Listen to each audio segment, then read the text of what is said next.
fase de ensinar e os que já estão nas outras fases da adolescência, da mocidade, pedir a graça e a paciência de Deus para lidar com esse momento. Mas Deus tem suprido as nossas necessidades. Irmãos, a nossa meditação, ela se fundamenta no Evangelho de Marcos, o capítulo 9. Chama atenção para o verso 23. Apenas este versículo. Evangelho, segundo a narrativa de Marcos, o capítulo 9,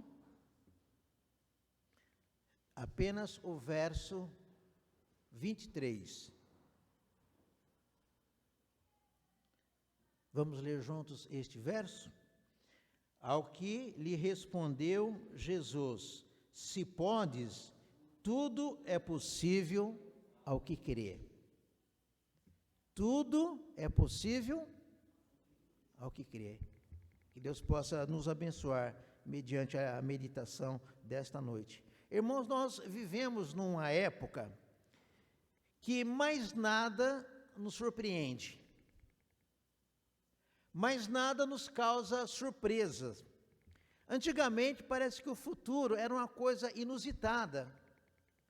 Parece que o futuro era uma coisa misteriosa para nós e tudo podia acontecer e parece que tudo poderia nos surpreender, não era assim? Mas hoje nós estamos vivendo o avanço da ciência e da tecnologia e esta pode fazer certas previsões a ponto de nós não mais nos surpreendermos com nada. Parece que mais nada causa espanto para nós. Antigamente, quando uma mulher engravidava, 9 meses tinha que esperar para saber o sexo do bebê, não é? Hoje, através da ressonância magnética e dos aparelhos, consegue-se saber o sexo do bebê ainda na fase embrionária. Através dos institutos de pesquisa e da tecnologia de amostragem, hoje parece que nós já sabemos quem será o candidato eleito nessa ou naquela circunstância. Os satélites meteorológicos, com as suas previsões, quase que com acerto total, pode dizer, vai chover, não vai chover, vai fazer frio, não vai fazer frio, ou seja, nós não nos surpreendemos mais com nada, porque hoje as coisas acontecem em tempo real.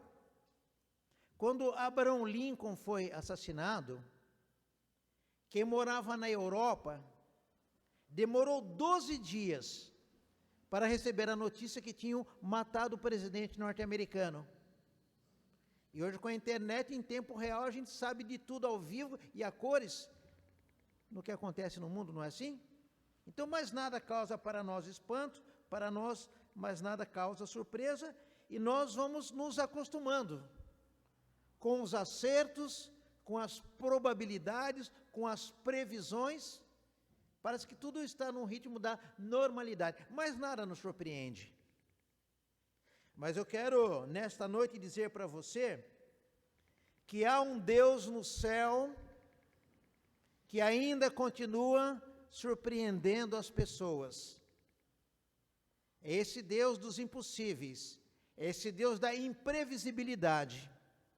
É o Deus que nós estamos a serviço, é o Deus que nós adoramos, é o Deus que nós assim cultuamos. A vida com Cristo, ela é surpreendente. Por isso nós cantamos a vida com Jesus, ela enche o coração de luz. Jesus traz esperança para nós. A vida com Cristo, ela é cheia de surpresas. E Jesus, ele sempre surpreende as pessoas que estão diante dele. Até os opositores são surpreendidos por Jesus. E quando nós lemos os evangelhos, nós vemos que nem sempre Jesus respondia ou agia do jeito que as pessoas esperavam. Por isso causava espanto e admiração. Então, nesta noite, eu quero citar 3 fatos, 3 ocasiões que mostram que o agir de Jesus é sempre surpreendente. E Jesus continua nos surpreendendo. O primeiro fato, a primeira narrativa, está no Evangelho de Lucas, no capítulo 7, versículo 11.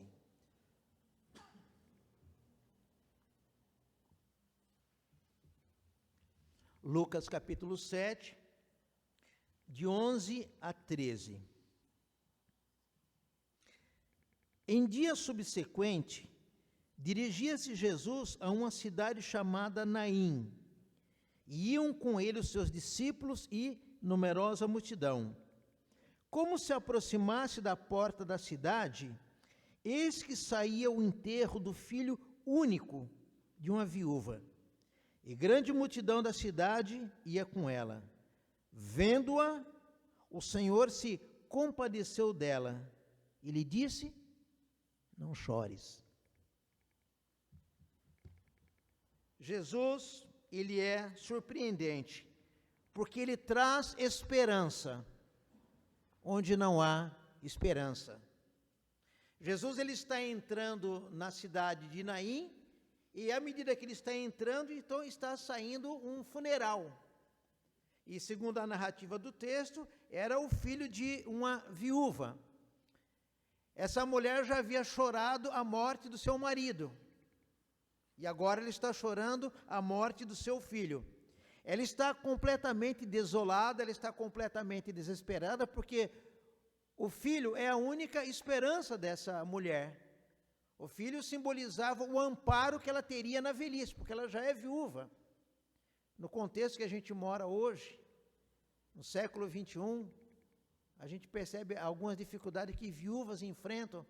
Imagina 2000 anos atrás, uma viúva que tem um único filho e ainda este vem a falecer. Dá para nós termos uma ideia, a tensão, a angústia, o desespero desta mulher. A família que sobrava para ela era o seu filho, mas segundo a narrativa, o filho veio a falecer-se. Então, quem já não perdeu a esperança quando se viu desamparado?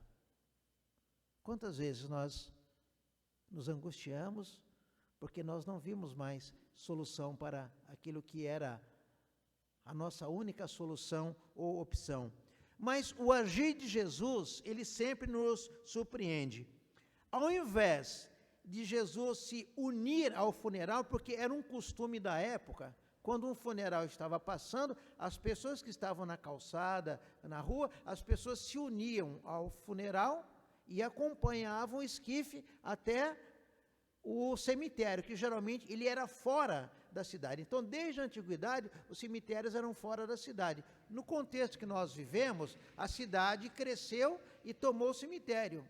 Para os irmãos terem uma ideia, na época do Brasil Império, quando foi construído o cemitério ali da Consolação, hoje é o bairro Higienópolis, mas na época, o que era São Paulo? São Paulo era apenas uma vila, uma província. Então, onde hoje é a região da Consolação, era um lugar muito distante, era um lugar no alto. Os cemitérios eram construídos no lugar, geralmente lugar alto, para que o vento pudesse levar qualquer coisa que pudesse ser epidemia. Então, geralmente os cemitérios eram fora da cidade. Então, Jesus está entrando na cidade e as pessoas estão saindo da cidade para ir para o funeral. Então, como de costume, Jesus surpreende a todos aqueles que estão ali presentes.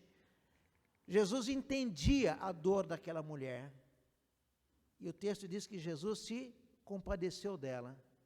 E Jesus se dirige a essa mulher, surpreendendo todo mundo. O que era o protocolo? Qual que era a regra? Qual que era o costume? Está passando um funeral, você tem que ir junto do funeral, ou você chora ou você fica em silêncio. Vai, sepulta o morto e toca a vida. Mas o que é que Jesus faz? Jesus se dirige à mãe daquele jovem. E quando Jesus se dirige para ela, com certeza o funeral se para, cria-se uma expectativa. Como assim? O que é que está acontecendo? E Jesus disse para essa mulher: não chores. Como você pode pedir para uma mãe não chorar pela perda do seu filho? Não é uma coisa estranha? E quando Jesus então dirige essas palavras a essa mãe, com certeza, as pessoas que estavam ali devem ter ficado indignadas. Quem é esse que manda parar um sepultamento, pede para uma mãe parar de chorar, quando na realidade todo mundo faz assim? Só que o agir de Jesus, ele sempre nos surpreende. E as pessoas que estavam ali, não demorou muito tempo para que elas pudessem ver o agir surpreendente de Jesus. Ainda no texto bíblico, no versículo 14, está escrito: chegando-se Jesus, tocou no esquife, e parando todos os que o conduziam, disse: jovem, eu te mando, levanta-te. Sentou-se o que estivera morto, e passou a falar, e Jesus o restituiu à sua mãe. O agir de Jesus é surpreendente. Até então, eles não tinham presenciado a ressurreição. Mais para frente, você continuar lendo os evangelhos, você verá que Jesus depois vai ressuscitar a filha de Jairo, que é o chefe da sinagoga, e depois, mais para frente, Jesus vai ressuscitar Lázaro. Até então, a fama de Jesus como aquele que ressuscitava os mortos não havia acontecido. Por isso causou surpresa e espanto naquelas pessoas que estavam ali. Porque o agir de Jesus sempre traz surpresa para nós. Mas o segundo episódio que nos causa também espanto no agir de Jesus, se encontra no Evangelho de Mateus, lá no capítulo 14, o verso 22.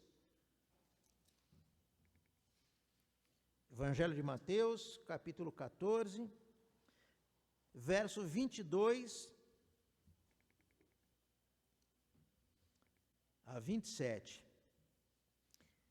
Logo a seguir, compeliu Jesus os discípulos a embarcar e passar adiante dele para o outro lado, enquanto ele despedia as multidões. E despedidas as multidões, subiu ao monte, a fim de orar sozinho. Em caindo a tarde, lá estava ele só. Entretanto, o barco já estava longe, a muitos estados da terra, açoitados pelas ondas, porque o vento era contrário. Na quarta vigília da noite, foi ter Jesus com eles, andando por sobre o mar. E os discípulos, ao verem andando sobre as águas, ficaram aterrados e exclamaram: é um fantasma! E tomados de medo, gritaram. Mas Jesus disse imediatamente: tende bom ânimo, sou eu, não temais. O medo dos discípulos de afundar no meio do mar, na madrugada, provavelmente entre 4 e 6 da manhã, que era a quarta vigília, homens experientes desde a mocidade, pescadores que conheciam o mar. Então, quando um pescador teme pela própria vida, é porque a situação já está totalmente fora de controle. Esse episódio dos discípulos com medo de afundar, e também o colapso da fé de Pedro, porque é aquele episódio que Pedro pede para que Jesus o mande caminhar sobre a água, e ele sai do barco e vai ter para com Jesus, é aquele episódio da falta de fé, ele começa a afundar. Então, tanto o medo dos discípulos e o colapso da fé de Pedro, essas duas coisas ilustram para nós que as tempestades da vida, ela nos sobrevêm nos momentos que nós não esperamos, e muitas tempestades que nos vêm, nós ficamos aterrados, a ponto de pensarmos que nós também vamos afundar. Mas nós temos algo inusitado. Quem nunca pensou que o seu barco não iria afundar diante das tempestades que atravessou? Assim estão os discípulos. Então Jesus está reunido com eles. Jesus quer ficar sozinho para orar, ordena que eles tomem um barco e se dirijam para a outra margem do mar da Galileia. E Jesus diz: depois eu me encontrarei com vocês. Qual é a lógica humana? Bom, os discípulos pensaram: bom, se Jesus virá encontrar-se conosco depois, ele deverá vir de duas formas. Ou ele vai tomar um barco e atravessar o lago e nos encontrar na outra margem, ou ele virá caminhando pela orla da praia e irá se encontrar conosco. Esta é a lógica humana. Mas o agir de Jesus sempre nos surpreende. Como é que Jesus foi encontrar aqueles homens que temiam pela própria vida? Andando por sobre a água. Então os discípulos, ao verem Jesus, ficaram aterrados e pensaram ser um fantasma.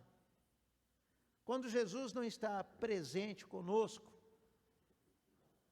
as tempestades nos assolam e nós começamos a ver fantasmas. Naquela região era muito comum as tempestades repentinas elas acontecerem, e uma viagem que deveria durar entre 1 e 2 horas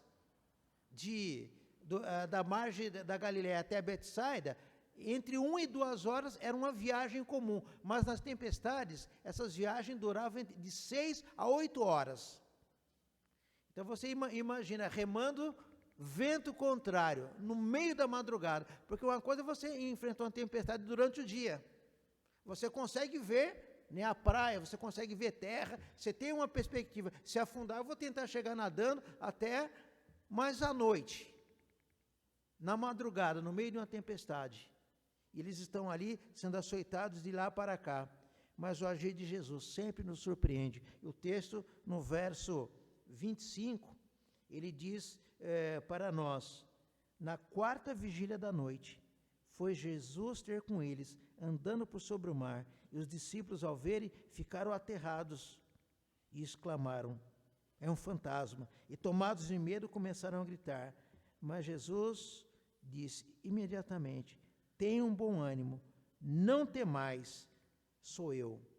Esse milagre acontecido por Jesus teve uma finalidade: fortalecer a fé dos discípulos, porque momentos anteriores, antes de eles tomarem aquele barco a atravessar, Jesus já tinha realizado um milagre.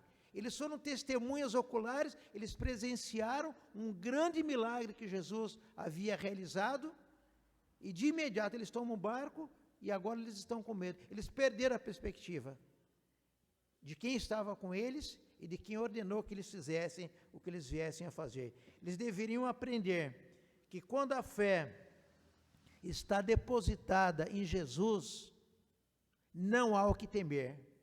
Mesmo que a situação apareça fora de controle, quando nós cremos em Jesus, não há o que temer. Mas há um terceiro momento, um terceiro fato que nos chama a atenção de como Jesus nos surpreende. Isso está no Evangelho de Marcos, no capítulo 6,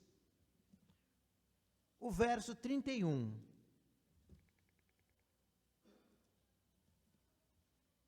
Marcos capítulo 6, verso 31.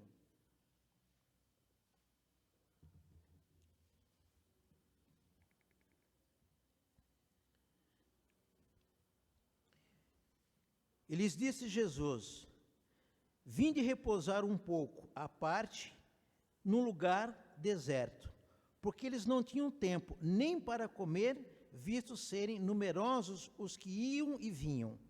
Então foram sós no barco para um lugar solitário. Muitos, porém, quando viram que ele partia, reconhecendo-o, correram para lá a pé, de todas as cidades, e chegaram antes dele. Ao desembarcar, viu Jesus uma numerosa multidão, e compadeceu-se deles, porque eram como ovelhas que não têm pastor, e passou a ensinar-lhes muitas coisas. Em declinando a tarde, vieram os discípulos a Jesus e lhe disseram: é deserto este lugar, e já avançada a hora. Despede-os, para que, passando pelos campos ao redor e pelas aldeias, comprem para si o que comer. Porém, ele lhes respondeu: dai-lhes vós mesmos de comer. Disseram-lhe: iremos comprar 200 denários de pão para lhes dar a comer? E disse-lhes Jesus: quantos pães tendes? E de ver. E sabendo eles, responderam: 5 pães e 2 peixes. Nada é possível Perdão, nada é impossível aquele que crê no que Jesus pode fazer. Jesus pode suprir todas as nossas necessidades. Jesus é poderoso para fazer infinitamente mais do que nós podemos pensar ou imaginar. Assim, quantas vezes nós já não ficamos sem recursos? Quantas vezes nós ficamos sem sustento? Quantas vezes nós já perdemos a saúde? Quantas vezes nós ficamos sem ver aquela luz no final do túnel? Quantas situações em que as nossas necessidades não estavam sendo supridas? Mas o texto fala para nós que, certa ocasião, então Jesus vai para um deserto sozinho, porque segundo a narrativa do texto, ele não tinha tempo para manter comunhão com o Pai, para orar e para descansar. Então ele procura um lugar afastado, um lugar retirado, lá no deserto. E o texto diz que as pessoas tomaram conhecimento onde Jesus estava e foram para lá. E à medida que aquele grupo de pessoas estava se dirigindo, as pessoas das aldeias e dos lugares viram: para onde vocês estão indo? Nós vamos nos encontrar com Jesus, ele está lá naquele lugar. E aí começou a crescer o número de pessoas que seguiam para aquele lugar para encontrar-se com Jesus. E diz o texto que quando Jesus viu essas pessoas, compadeceu-se delas, porque elas estavam como ovelhas que não têm pastor, sem proteção, sem segurança, sem sustento. E os discípulos, o que eles disseram? Senhor, já é tarde, manda essa gente embora, para que eles voltem para suas casas. A gente deve lembrar que naquela época não havia toda essa estrutura que nós temos hoje. Voltando para casa, passa em frente de padaria, passa em frente de mercado, podemos comprar as coisas.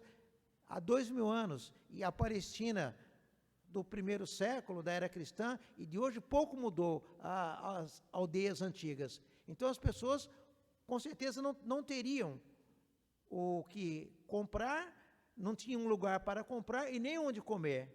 Mas quando Jesus fala isso para eles, para aqueles discípulos, Jesus mostra que o agir de Deus sempre traz surpresa. Jesus sabia o que estava para acontecer. Então Jesus diz para ele: dá vocês o que comer essa multidão. Eles disseram: mesmo que nós tivéssemos 300 mil reais para comprar comida para toda essa gente, não daria. Quanto de comida tem aqui? E segundo o texto, alguém disse: nós temos pães, nós temos pães e peixes. E aqui nós vemos então o agir de Jesus. Segundo o texto, verso 41 e 42, olha como é surpreendente o agir de Jesus. Tomando ele os 5 pães e os 2 peixes, erguendo os olhos para o céu, os abençoou, e partindo os pães, deu aos seus discípulos para que eles distribuíssem. E por todos repartiu também os 2 peixes. E o verso 42 está escrito: todos comeram e se fartaram. E ainda, o que aconteceu? Recolheram 12 cestos. Por que 12 cestos? Porque eram 12 os discípulos de Jesus. Cada um recolheu um cesto, como se fossem aqueles balaios. Cada um recolheu 12 cestos, cheios de pão e de peixe. E os que comeram dos pães eram 5.000 homens.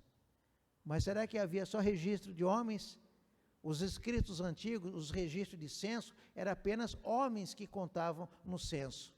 Então, se havia 5.000 homens, com certeza haviam esposas e haviam filhos. Então, por aí dá a ideia o número de pessoas que estavam ali. Mas o agir de Jesus é surpreendente.